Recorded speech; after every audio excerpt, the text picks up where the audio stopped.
পান যত চিবাবে তত স্বাদ বাড়বে। যদিও আপনি শুনে থাকেন তাহলেও আবার শুনুন, চিবানো কথা আরো ভালো লাগবে, শুনতে থাকুন। প্রেম সে বলো রাধে রাধে।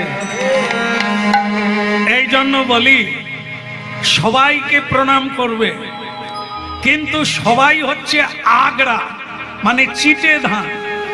যেমন দেখবেন চৌবাচ্চায় ধান ভিজালে কি হয়, যেগুলো ধান সেগুলো ডুবে যায়, বাকিগুলো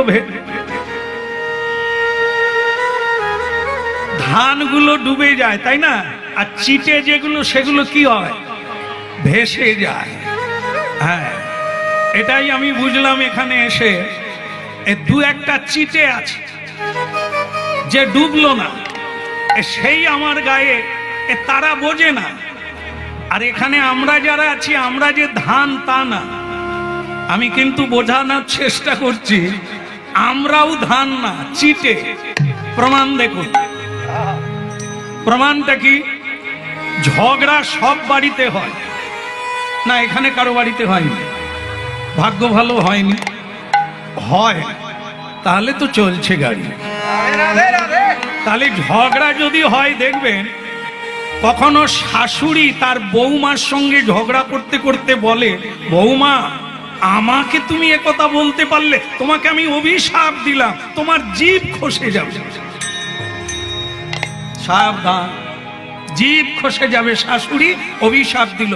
আমার পাড়ায় হচ্ছে, আমি শুনে রাখলাম আর লিখে রাখলাম, আজকে কত তারিখ, কবে জিভ খসে আমি দেব। বৌমাও ছেড়ে কথা বলল না। বৌমা বলল, মা তুমি কাকে কি বলছো? তুমি জানো আমি রেশন ডিলারের মেয়ে, আমি তোমায় ছেড়ে দেব, তোমার পা খসে যাবে। ভক্তমণ্ডলী মায়েরা, আমি এটা ধরিয়ে দিলাম, আপনারা আপনাদের জায়গায় মিলিয়ে নেবে। এই অভিশাপ ফলে না, না বৌমার জিভ খসে আর না শাশুড়ির পা খসে। কেন? চিটে ধান, ভেতরে কিচ্ছু নাই। যে জীবনে সত্য বলে নাই, যে জীবনে ভগবানের চরণে নিজেকে আত্মসমর্পণ করে নাই, সে কাউকে কিছু না দিতে পারবে, কারো কিছু না কেড়ে নিতে পারবে। একমাত্র সাধুরা অভিশাপ দিতে পারে, আবার আশীর্বাদ দিতে পারে। যারা জীবনে ভালো কাজ করে নাই, শুধু বাক্যের দ্বারা লোককে কাঁদিয়েছে, বাক্যের দ্বারা লোকের হৃদয়ে যন্ত্রণা দিয়েছে, চুরি করেছে, মিথ্যা বলেছে, বাকপাড়ি করেছে, লোক ঠকিয়েছে, এ লোকরা হাজার অভিশাপ দিলেও ফলবে না, ফলবে না। এই জন্য ভক্তমণ্ডলী মায়েরা, এই সময় যেমন আপনারা বাক সংযম করে আছেন, হরিনাম শুনছেন, এই হরিনাম সাধারণ জিনিস না, দিব্য জগতের বাণী, অনাদিকাল থেকে আছে আর থাকবে। এ হচ্ছে ব্রহ্ম সত্য। এই ব্রহ্ম নাম আপনি যত ভজন করবেন তত শক্তিধর হবে, আপনার বাক্য সিদ্ধ হয়ে যাবে, যাকে যা বলবেন তাই হয়ে যাবে। এই জন্য হরিনাম শুনুন, মন দিয়ে শুনুন, সারা জীবন ব্যাপী শুনুন, আপনার জীবনের পরিবর্তন ঘটে যাবে। মহাপ্রভু এই জন্য হরিনাম এনেছেন। হরি নামটা আদিকাল থেকে, একে বদল করা যাবে না, নূতন করা যাবে না। কৃষ্ণ লীলা, এই কথাগুলির জন্ম জন্ম শুনলেও নূতন লাগবে, পুরনো হবে না। আর যত শুনবে আপনার হৃদয় পরিমার্জিত হবে। তাহলে কি শুনলেন? চিটে ধান আর পূর্ণ ধান। যদি আপনি প্রণাম করে হরিবাসরে বসবেন, এখানে এলে এখানকার নিয়ম যেখানে যেমন, বিয়ে বাড়িতে গিয়ে প্রণাম করতে হবে না। হ্যাঁ, বিয়ে বাড়িতে গিয়ে আপনি সেলাম পাবেন, আসুন স্বাগতম ভো মহাভাগা, টেবিলে গিয়ে বসে পড়ুন আর খেয়ে নেন পেট ভরে।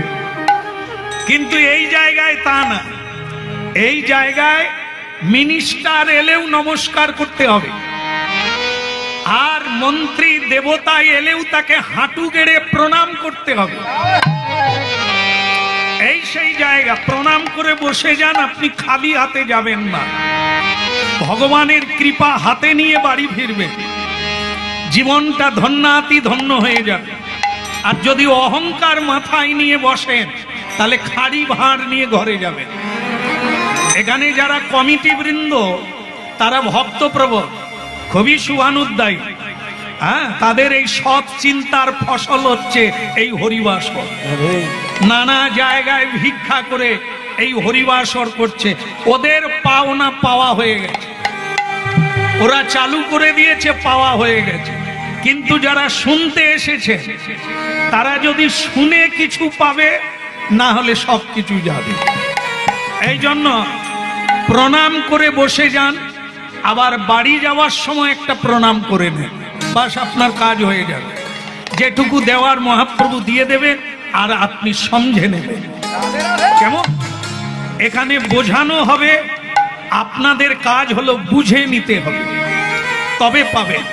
তাই ভক্তমণ্ডলী মায়েরা, যেটা শুনছেন সেটা শুনুন। এ সংসারে কেউ বাক সিদ্ধ হতে পারে না। কেন? এই যে চম্পা দিদি, বসো, চুপ করে বসো, একে নাবি নিয়ে বসো। হ্যাঁ, তো ভক্তমণ্ডলী মায়েরা, এই 3 ঘন্টা আপনারা কোনো কথা বলছেন না, তার মানে বাক সংযম করছে। 3 ঘন্টা ব্রহ্মকে হৃদয়ে ধারণ করছে, চিন্তাটা ঈশ্বরে চলে গেল, কানটা কথা শুনছে, আর হৃদয়টা ধ্যানস্থ হয়ে বসে আছে। তার মানে ঈশ্বরের কৃপালেশ পাওয়ার একটা সুযোগ। ঠিক এই রকম প্রতিদিন বাড়িতে 5 মিনিট পারেন, 5 মিনিট বসুন, দেখবেন আপনি কি প্রাপ্তি হয়ে যাবে। হ্যাঁ, এই জন্য গালব ঋষি বলছেন, আমি এই জায়গায় এসে অভিভূত হলাম যে আমার মতো সাধুকে নমস্কার করলো না, আমার গায়ে থুতু দিল। এ পৃথিবীতে যে যতই যা করো, না দিয়ে বৈষ্ণব সেবা নিস্তার পেয়েছে কেবা। যে গ্রামে, যে দেশে বৈষ্ণব নিন্দা হয়, ওই দেশ ছারখারে যাবে। রাজার দোষে রাজ্য নষ্ট, প্রজা কষ্ট পায়, গিন্নির দোষে গৃহ নষ্ট, লক্ষ্মী ছেড়ে যায়। ঘরের রাজা, বাড়ির রাজা হলো কর্তা গিন্নি। এই আচরণ যদি তারা না মানে, ভগবানের বাণী যদি তারা না মানে, তাহলে ওই সংসারে যে অলক্ষ্মী প্রবেশ করবে, এতে কোনো সন্দেহ না। হেলাতে জীবন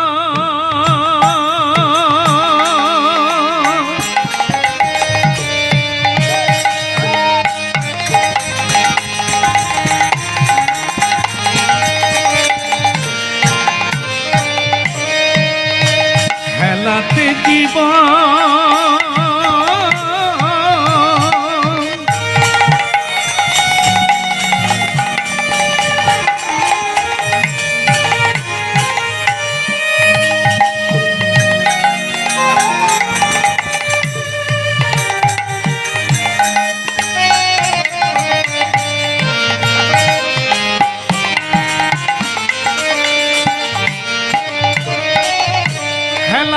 জীবন জাপিও না যুগল কিশোর চরণ হেলাতে জীবন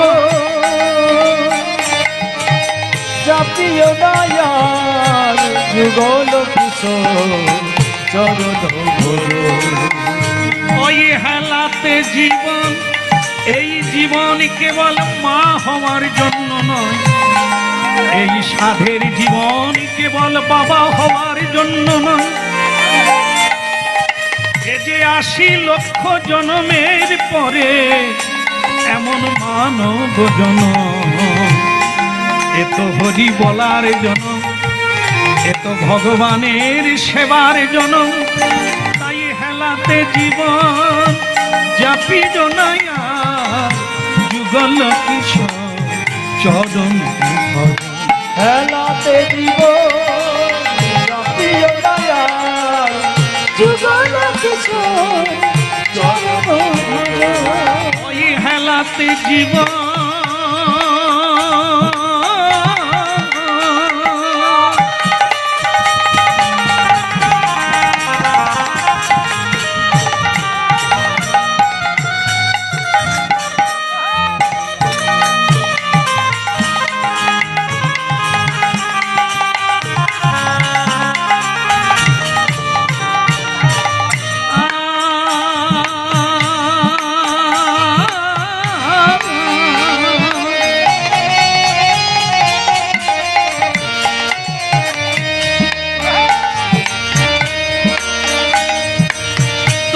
ভোগে আশা হরি নামে মকরন্দে, তোজি ভোগে আশা হরি নাম মকরন্দে, তোজি ভোগে আশা হরি নামে মকরন্দে, তোজি ভোগে আশা হরি নাম মকরন্দে, রে পিপাসু মন মধুকে মজ, ও রে পিপাসু মন মধুকে মজ, হেলাতে জীবন জাপি জনায়া যুগল কিশোর চরণ ভজ, হেলাতে জীবন জাপি জনায়া যুগল কিশোর চরণ ভজ, হেলাতে জীবন জাপি জনায়া যুগল কিশোর চরণ ভজ, হেলাতে জীবন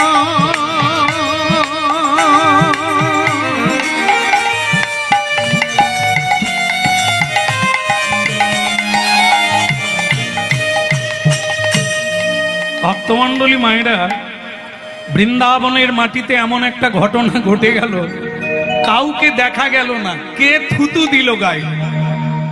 ভক্তমণ্ডলী মায়েরা হঠাৎ উপর দিকে তাকালো, যেই উপর দিকে তাকালো একটা পুষ্পক রথ দেখতে পেল। পুষ্পক রথে যিনি আছেন তিনি ভগবানের এক প্রিয় ভক্ত, ২৪ ঘন্টা হরিনাম করে। ভগবান তাকে ওই রথটা দান করেছে। যেমন দেবর্ষি নারদকে দিব্য বীণা দান করেছে, যে বীণার তার কোনোদিন ছেড়ে না। যাকে উপহার দিয়েছেন তা বৃদ্ধত্ব কোনোদিন আসবে না। হরিনাম এমন এক জিনিস, সে কোনোদিন বৃদ্ধ হবে না। এই হলো হরিনামের মহিমা। তার কোনোদিন খিদে লাগবে না, সে যেখানে যাবে মনে করবে আকাশ পথে হাঁটতে পারবে। এই যিনি উপর দিকে তাকিয়ে দেখলেন একটা রথ যাচ্ছে, সেই রথের উপরে যিনি বসে আছেন তার নাম হচ্ছে চিত্রসেন, গন্ধর্ব বংশে। এটা জেনে রাখবেন, এক একটা বংশ আছে সেখানে জন্ম নিতে গেলে কিছু সাধনা লাগে। যেমন ব্রাহ্মণ কুলে জন্ম নিতে গেলে অনেক সাধনা লাগবে। কেন? জন্ম মাত্রেই তার বেদ পাঠের অধিকার হয়ে যাবে, শাস্ত্র পাঠ করবে, ভগবানের পুজো করবে। এই জন্য বর্ণ শ্রেষ্ঠ হচ্ছে ব্রাহ্মণ। আর ঠিক তারপরে যারা দেখবেন বৈষ্ণব কুলে জন্ম হচ্ছে, গোস্বামী কুলে জন্ম হচ্ছে, অধিকারী কুলে, এগুলো পাওয়া মাত্রই তারা ভগবানের সেবা পেয়ে যায়। এই জন্য অনেকটা ভাগ্য চাই।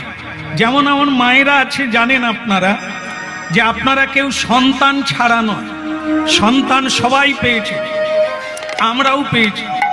কিন্তু দুর্ভাগ্যজনক, দুর্যোধনের মতো সন্তান পাওয়া যায়, এ সাধনা করার লাগে না। কিন্তু প্রহ্লাদের মতো, ধ্রুবের মতো সন্তান পেতে গেলে অনেকগুলো জন্ম সাধনা। কুলং পবিত্রং জননী কিতার্থা। দেখবেন বোতল কোম্পানির সন্তান পাওয়া যায়, বোতল কোম্পানি বোধহয় বুঝতে পারেন না, পেরেছে? সব ঘরে আছে নাকি? কম বেশি আছে। কি যন্ত্রণা নিয়ে পড়ছে। এ কোম্পানি যেখানে থাকবে দেখবে বাচ্চা বেলা থেকে খাচ্ছে, হ্যাঁ? আর ওরা কি ভালো মানুষ হবে কোনোদিন? ওরা ভালো কাজ করতে পারবে? মাকে লাথি মারে, বাবাকে লাথি মারে, স্ত্রীকে তো পায়ের তলায় রাখে। এই বোতল কোম্পানির লোক। এই জন্য মা হরিনাম শুনতে হবে, সে বাবা বলেন আর মা বলেন। ভগবান মহাপ্রভু হরিনাম এনেছেন কেন? চিত্ত শুদ্ধির জন্য, পবিত্র করণের জন্য। কারণ আস্তে আস্তে আস্তে বিছানায় শুইতে সকলকেই হবে, কিন্তু মিলন যখন হবে বিছানায় প্রণাম করে উঠো, আবার বালিশে প্রণাম করে শো। এগুলো হচ্ছে ভারতীয় আধ্যাত্মিক বিধান। প্রণাম করে শো, প্রণাম করে ওঠো, তবে তো তার কৃপা নিয়ে তোমার মিলন হবে। আর সেই মিলনের ফল কি হবে? ঈশ্বরের সন্তান। এইটা ভাবুন। এই সন্ধেবেলা খেতে নেই, সন্ধেবেলা শুতে নেই, কারণ এই সময়টাকে বলা হয় রাক্ষস বেলা। রাক্ষস বেলা। স্বয়ং ভোলানাথ ভূত পেদ নিয়ে ঘুরে বেড়ান। যার বাড়িতে হরিনাম হয় না, ছুঁচোর কীর্তন হয়। আস্তে, ছুঁচোর কীর্তন বোঝেন? এই খেতে দাও, এই গেল না, এই পেলাম না, টাকা পাওয়ার কথা ছিল হলো না, এই সিরিয়াল দেখো, এ কথা বলো না, এগুলো হচ্ছে ছুঁচোর কীর্তন। আর সন্ধেবেলা যার বাড়িতে পঞ্চ আরতি দিয়ে রাধা মাধবের আরতি হয়, ওটা হচ্ছে বৃন্দাবন। সে বাড়ি হোক আর যেখানেই হোক, সেটা করলে সেই বাড়িতে ভোলানাথ বলে এখানে তোরা ঢুকিস না। যেখানে ছুঁচোর কীর্তন তোরা সেখানে ঢুকে প্রস্রাব করে দে, মল ত্যাগ করে দে, তোদের প্রবৃত্তিগুলো ওদের ভিতরে ঢুকিয়ে দে, যাতে মারপিট করে নিজেরা মাথা ভেঙে হাসপাতালে শুয়ে পড়ে। কথাগুলো মাথায় রাখুন আর মিলিয়ে নেবে। সন্ধেবেলা মানে যখন যেমন তখন তেমন। একেবারে সকালবেলা কৃষ্ণ ভজন করো, তারপরে কর্মে যাও। আর দুপুর বেলা, সন্ধেবেলায় যদি সময়ের কাজ সময়ে না করো, তোমাকে অকাল কুষ্মাণ্ড হতেই হবে। এই জন্য সন্ধেবেলাকে বলা হয় রাক্ষস বেলা। এই সময় পৃথিবীর কোন নরনারী ঈশ্বর ভজন ছাড়া অন্য কিছু করে না। তবে তারা মানুষ, আর যদি ভজন না করে তারা বেহুশ। এই জন্য গালব ঋষি বললেন যে এই রথে চড়ে ঘুরে বেড়াচ্ছে, এই আমার গায়ে থুতু দিয়েছে, একে আমি ছাড়বো না। ভক্তমণ্ডলী মায়ের একজন কৃষ্ণ ভক্ত, যাকে স্বয়ং ভগবান এই রথটা দান করেছে, এটা গালব ঋষি জানেন, কিন্তু তবু বললেন শাস্তি হওয়া দরকার তোমার। তাই কি করলেন? এই আমার দিকে তাকান, কি বের করছি দেখেন। কেউ বলতে পারবেন কি বের করছি? টাকা? না না, টাকা না, পইতে পইতে পইতে। রাধে রাধে রাধে। এই এক বাবা বলছে পইতে পইতে, যজ্ঞ সূত্র। এটা সামান্য সুতো নয়, যদি কারো ভেতরে থাকে সাবধান, আগুন লাগিয়ে দিতে পারে, বিশ্বকে পুড়িয়ে দিতে পারে। তবে এটা যখন বলছি অনেকে আবার হাসছে, বলে আমাদের পাড়ায় আছে, যজ্ঞসূত্র আছে, কিছু করতে পারে না, গলা পর্যন্ত সুরা খায়। লক্ষ্মী পূজার মন্ত্র কালী পূজা করে, কালী পূজার মন্ত্র সরস্বতী পূজা করে। এদের কথা না। ধান যেমন সবগুলোই দানা নাই, চিটেও আছে, তেমনি বৈষ্ণব জগতেও সকলে বৈষ্ণব নয়, কিছু চিটে তো থাকবে। হ্যাঁ, ব্রাহ্মণ হলেও সকলে ব্রাহ্মণ নয়, নামে ব্রাহ্মণ, জাতে ব্রাহ্মণ, প্রকৃত ব্রাহ্মণ নয়। তাদের মধ্যেও আছে, কারো নিন্দা করা যাবে না, তাদের মধ্যেও একজন আছে যে টিকিয়ে রেখেছে ভারতবর্ষ। আরে আছে বলেই ব্রহ্ম ভজন আছে বলেই পৃথিবী আছে, বিষ্ণু ভজন হচ্ছে বলেই পৃথিবী আছে। সকলেই এখনো দেখবেন সব মায়েরা শাড়ি ছেড়ে দিয়ে জামা কাপড় পরে না, সিঁদুর মুছে দেয়নি। এখন অনেকে আধুনিক জীবনযাপন করার জন্য সিঁদুর মুছে দিয়েছে, জামা পরে, শাড়ি বাদ দিয়ে দিয়েছে, শাখা পরে না করছে। তা বলে পৃথিবী উল্টো পাল্টা হয়ে গেছে তা না। আজও মায়েরা আছে আলতা পেড়ে শাড়ি পরে তুলসী তলায় গেলে আপনার মাথা নিচু হয়ে যাবে প্রণাম করার জন্য।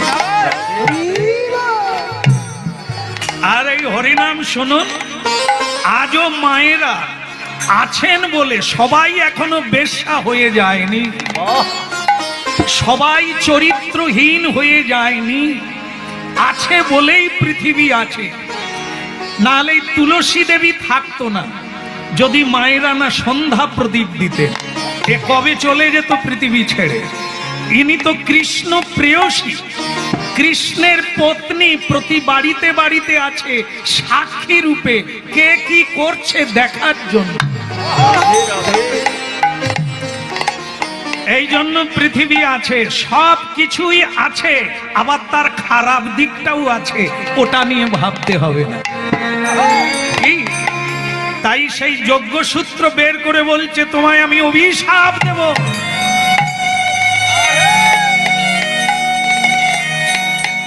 এই কথাটা শুনতে শুনতে ধ্যান দিয়ে শোনো, অভিশাপ আজও উঠে যায়নি, আজও উঠে যায়নি। তবে মুখে বলে না বলে অভিশাপ দিল না তা না।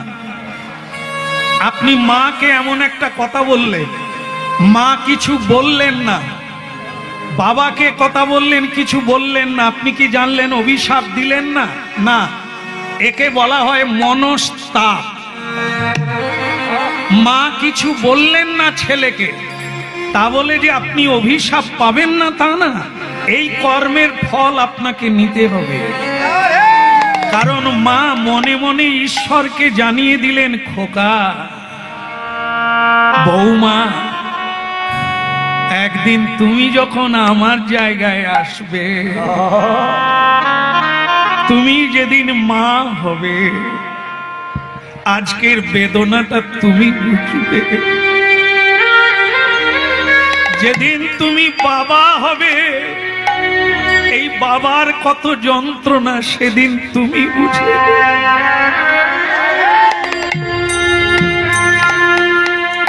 এই জন্য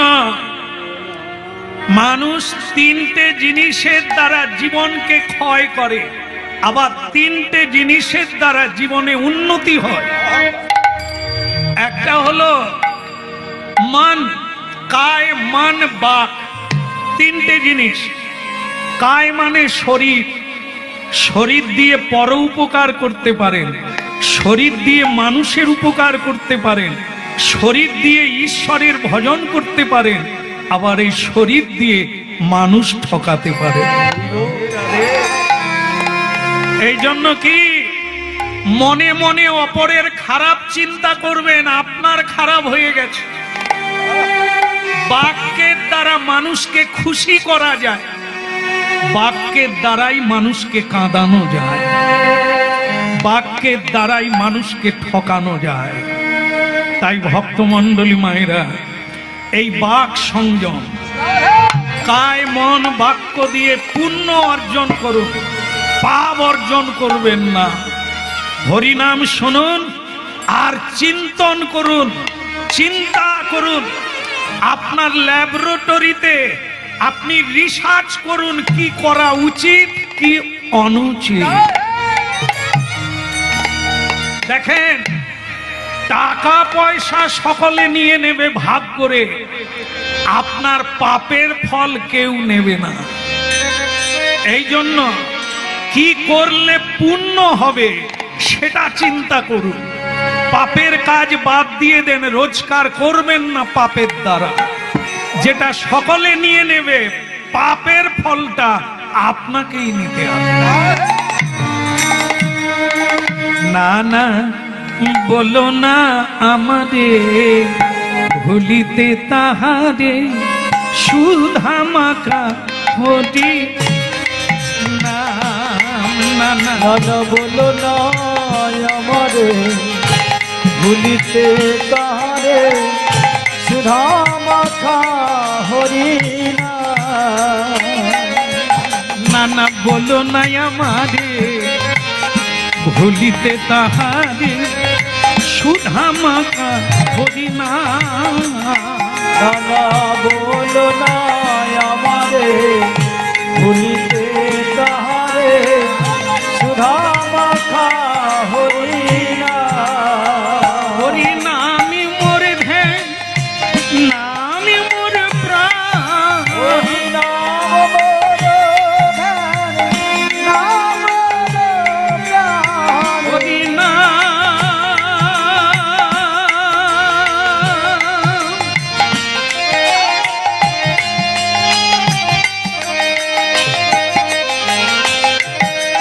হরি নামি মোর জ্ঞান, হরি নামি মোর ধ্যান, নামি সে আমার প্রাণের প্রাণ। বলো না আমারে, ভুলিতে তাহারে সুধা মাখা হরি নাম।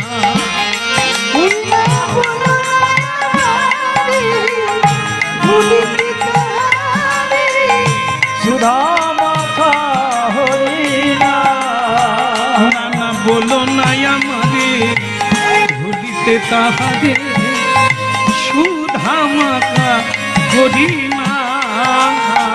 বলো না আমারে, ভুলিতে তাহারে সুধা মাখা হরি ওই নামি আমার কান, নামি আমার ধ্যান। নাম মোর ধ্যান, নাম মোর প্রাণ। ওই নামি সে প্রাণের প্রাণ। বলো না আমারে, ভুলিতে তাহারে সুধা মাখা হরি নাম। না বলো না আমারে, ভুলিতে তাহারে সুধা মাখা হরি দাঁড়া দাঁড়া, এই, এই, কি হচ্ছে এটা কি? তা তুমি কি ভাবলো আমি ছেড়ে দেবো নাকি? অভিশাপ দেব।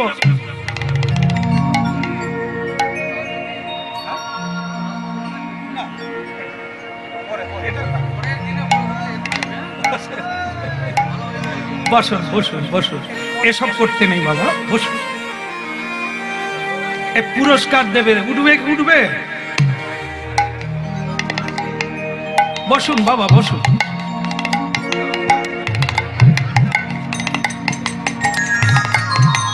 বলো রাধা মাধব কি?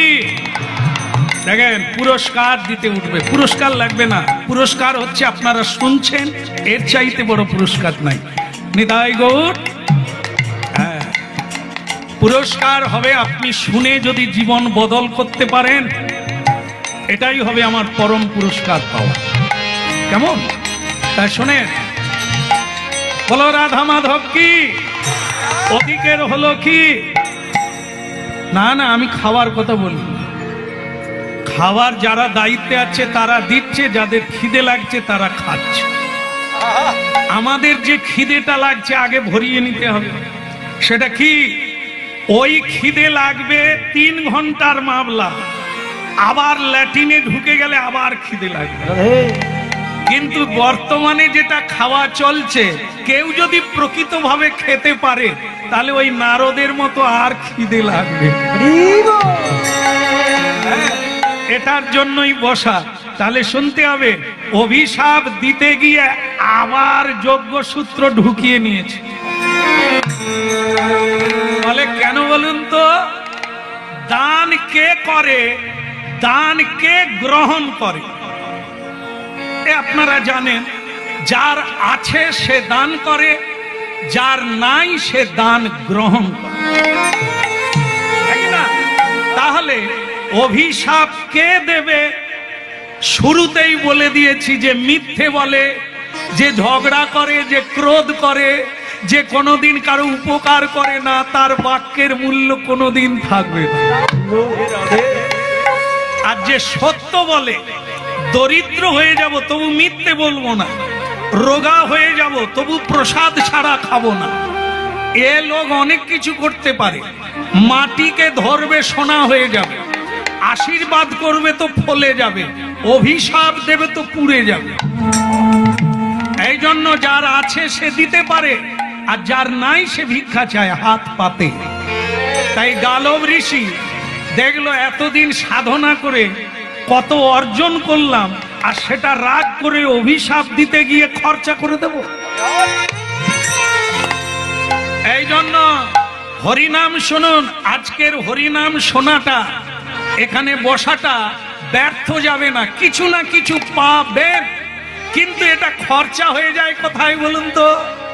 দেখবি দেখবি, তোকে আমি কি বলতে পারি? ভগবানের কাছে জানাই তোর যেন পা নষ্ট হয়ে যায়, ভগবানের কাছে জানাই তোর যেন ক্ষতি হয়। এই যে ভগবানের কাছে জানাই, ভগবান বলে তাহলে দে, কি আছে দে। ওই যেটুকু অর্জন করলেন ভগবানকে দিয়ে দিতে হবে, তবে কাজ হবে। তাই আমরা যদি চিটে ধান হই, দেব কাকে? নিজেরাই তো ভেসে আছে। এই জন্য সাধু সন্তরা দিতে পারে, আবার সঞ্চয়ও রাখতে পারে, এ বলবে না কাউকে। তাই কি করলো?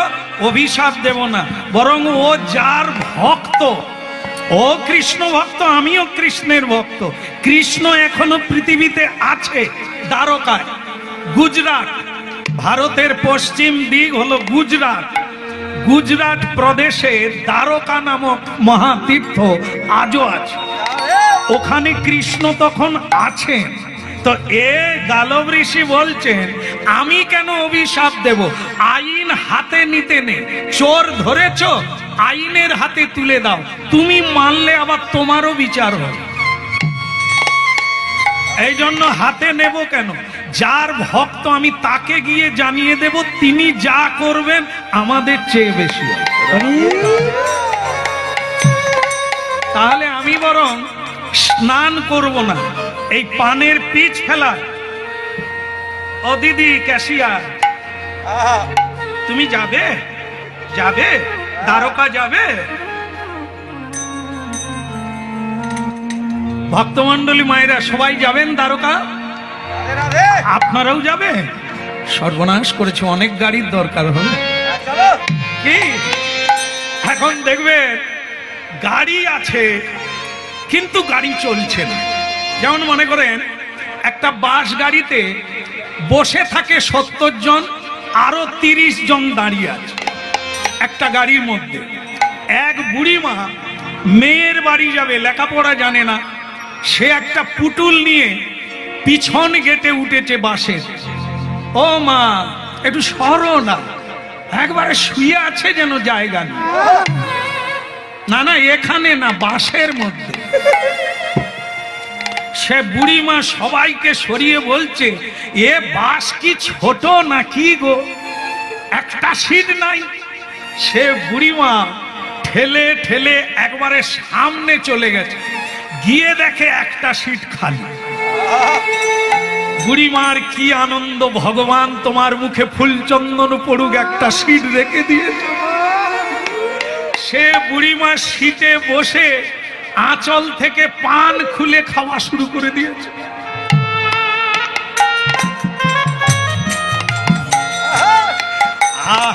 এইবার আরাম করে মেয়ের বাড়ি চলে। এ তো এত লোক যদি দাঁড়িয়ে থাকলো, বুড়িমা সিট কোথা থেকে পেল? ওরে বাবা, ও সিট তো প্যাসেঞ্জারের নয়, ও তো ড্রাইভারের সিট। সে বুড়িমা তাতেই বসে গেছে, সে তো অত শত জানে না। আর ড্রাইভার চা খাচ্ছিল, সে গেট খুলে উঠে দেখে সিট রিজার্ভ। যেই গেট খুলেছে আর ঠাকুমাও পান চিবিয়ে একবারে এই হতভাগা চল ওদিকে যা। সে বলে ঠাকুমা ওটা আমার সিট। বলে তোর বাপের সিট।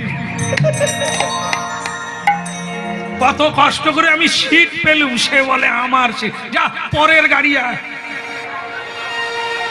ড্রাইভার যদি পরের গাড়ি আসে মা গাড়ি চলবে? হায় হায় গাড়ি চলবে না। শেষকালে লোকেও তাকে বুঝালো। ড্রাইভার বলছে ঠাকুমা আমি গাড়ি চালাই, না চালালে চলবে না। ঠাকুমা বলে তুই তাহলে তখন থেকে খালি ড্রাইভার ড্রাইভার ডাল ভাত করছিস কেন? তুই তো বলবি যে আমি গাড়ি চালাই। ঠাকুমা বলে তবে আয়, তুই নেবে গেলে আমাকে সিট দিবি। হ্যাঁ তো এইবার বুঝুন, নৌকা আছে, যাত্রী আছে, নৌকা চলে না কেন? না নৌকার মাঝি নাই তাই নৌকা চলে না। জীবন আছে, সংসার সমুদ্রে আমাদের তরণী ভাসছে, না ও পারে যাচ্ছে না এ পারে আসছে, মাঝ সমুদ্রে কেবল টলমল করছে। কেন? মাঝি নাই। আমাদের জীবনের মাঝি কে? হরি নামের তরিখানি গুরু সে কান্ডার। গুরু হলেন কান্ডারি। এই গুরু ছাড়া জীবন তরি চলে না। তাই আমাদের শ্রী গুরুকে সঙ্গে করে জগৎ গুরুর কাছে যেতে হবে। বলো গুরুদেব কি, পরম দয়াল শ্রী গুরুদেব কি। চলো আমরা দ্বারকা যাই। হাদে মুরাদে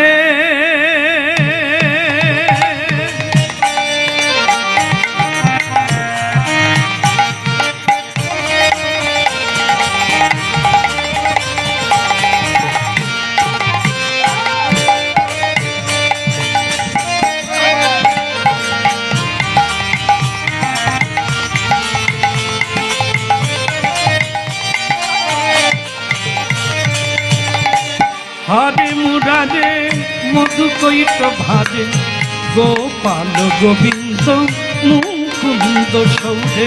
হরে মুরারে মধু কৈত ভারে গোপাল গোবিন্দ মুকুন্দ সৌধে। হরে মুরারে মধু কৈত ভাজে গোপাল গোবিন্দ মুকুন্দ সৌধে।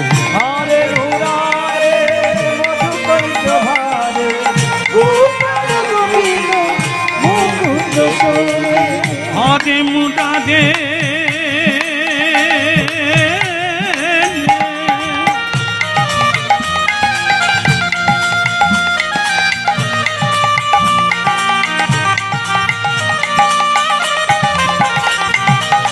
হরে মুরারে মধু কৈত ভারে গোপাল গোবিন্দ মুকুন্দ।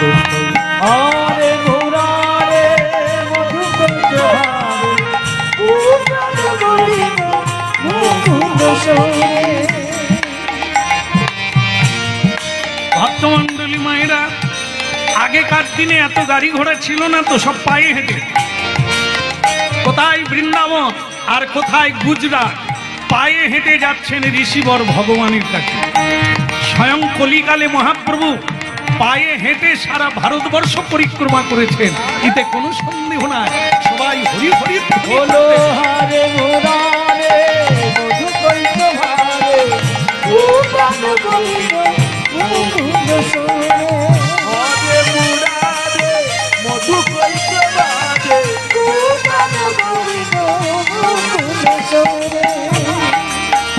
হরে মুরারে মধু কৈত ভারে গোপাল গোবিন্দ মুকুন্দ। হরে মুরারে মধু কৈত ভারে গোপাল গোবিন্দ মুকুন্দ সৌধে। যজ্ঞেশ নারায়ণ কৃষ্ণ বিষ্ণু। যোগেশ্বর নারায়ণ কৃষ্ণ বিষ্ণু। যজ্ঞেশ নারায়ণ কৃষ্ণ বিষ্ণু। যোগেশ্বর নারায়ণ কৃষ্ণ বিষ্ণু। নিরাশ্রয় মাম জগদীশ রক্ষণ নিরাশয় মম জগদীশ রক্ষ হরে মুরারে মধু কই তোমারে গোপাল গোবিন্দ মুকুন্দ হরে মুরারে মধু কৈতে রাধে গোপাল গোবিন্দ মুকুন্দ হরে মুরারে মধু কই তোমারে গোপাল গোবিন্দ মুকুন্দ হরে মুরারে মধু কৈতে ভারে গোপাল গোবিন্দ মুকুন্দ আযজ্ঞে সোনারায়ণ কৃষ্ণ বিষ্ণু নিরাশয় জগদীশ যোগেশ্বর নারায়ণ কৃষ্ণ বিষ্ণু নিরাশয় মম জগদীশ্বর বলো হরে মুরারে মধু কই তোমারে গোপাল গোবিন্দ মুকুন্দ